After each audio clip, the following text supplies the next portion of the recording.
Hi everyone, my name is Brianna and I'm an educator here at the Smithsonian's National Zoo and Conservation Biology Institute. And behind me is the zoo's veterinary hospital. If any of our animals are feeling unwell, this is where they come to be examined by a doctor or a veterinarian. A vet will listen to the animal's heart, look into its eyes and ears to figure out what's making it sick. But what about things that they can't see with the naked eye, like cells and tissues and organs? Today, we're going to meet Dr. Callie Holder, a veterinary pathologist who specializes in investigating diseases that linger beneath the surface. So come on with me and we'll go and say hi.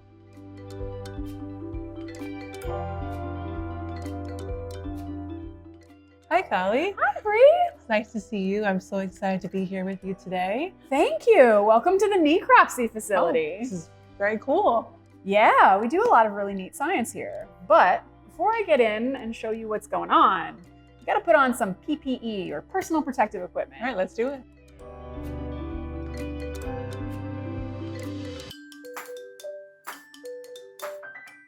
Oh, so these are a lot of tools that you have here. But first, what is a necropsy and why do we perform them? Oh, what a great question. So a necropsy or autopsy is just a post-mortem examination. Post-mortem means after death. We do that for every animal that dies in our care.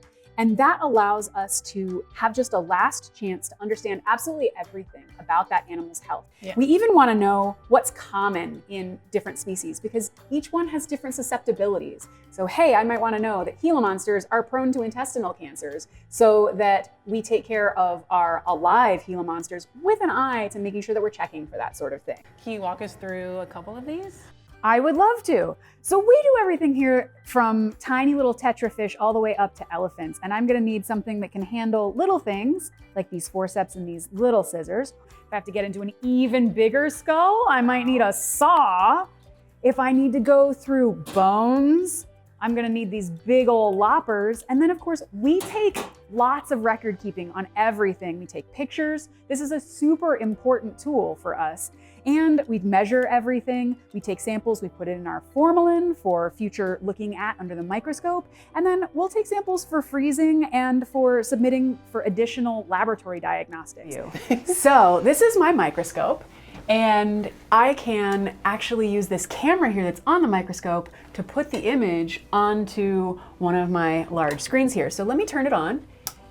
Oh, cool. So right there, you can see that I have two oblong things. Those are actually, those are parasite eggs. So this is a scraping from the esophagus. So that's the tube of swallowing, right? So swallowing food down. This is the esophagus of a loggerhead shrike, and those are parasite eggs. Here's another thing. This is a biopsy. What is a biopsy? Yes, what is a biopsy? Bio means alive, right? So a biopsy is where we're looking at something from an alive animal. This was a little lump from the gum of a white-faced saki monkey. And she had this little lump, and we wanted to make sure that it wasn't anything scary or dangerous. So it wasn't a bad infection or cancer or anything like that. She was in quarantine, so it's really important to know these things before we put her in with the rest of our collection. Can you tell me what some of these slides are? Yeah, I would love to share with you about it. This is a wonderful example of all of the different stains that we can use to learn about the tissues, cells, and organs in our animals. So each of these stains has a different purpose. Some of them just show our typical structures, but some of them highlight organisms. So they highlight germs. Those are for bacteria. This one over here is better for fungi. This one will show up iron. So I'm learning a lot about the processes that are happening in these individual cells, tissues, and organs by the stains that we use. And what do you want people to know about saving wildlife?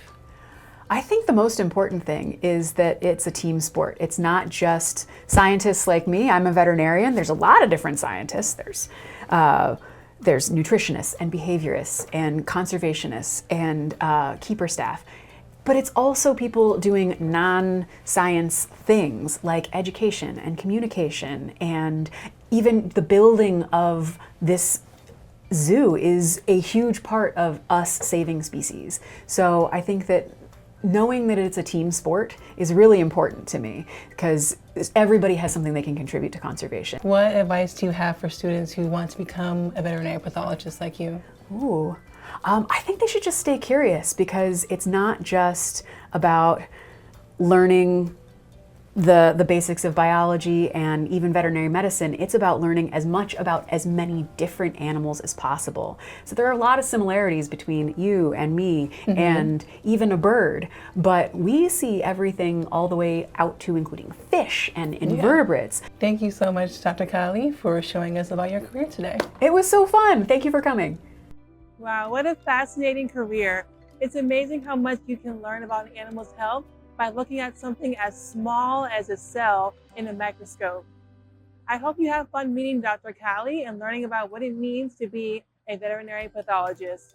Did you know that you can also practice being a scientist too?